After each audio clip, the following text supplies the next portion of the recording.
Kên AKP û derxistine qedexe kirin.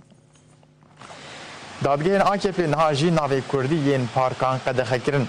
Navê navenda çand û ciwanan a Cigerxwîn ya 4 sal berê ji aliyê şaredariya navçeya Kayapınarya Amedê ve hatiye ava kirin û heta niha perwerdeya şan û müzik, kompûter û her wekî dîdaya bi hezaran kesan hate qedexe kirin. Biryar li ser doza ji aliyê Qeymeqamtiya Kayapınarê ve hatiye vekirin, ji aliyê dadgeha îdarî ve ya Tirk ve hate dayîn.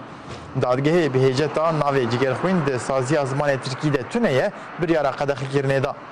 Her wiha dadgehê bi heman hêcetê navê Zembilfiroş Park, 33 Kurşun Parkı, Aşitî Parkı û yekê Gulan Parkı jî di nav de navê 19 parkan qedexekir.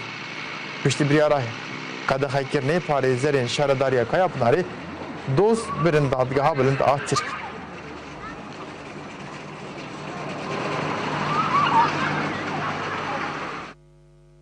Bidin û çi em gehiştin dawiya bultena xwe ya îro heta hevtinekê dî heşad be xeber bim xatirê.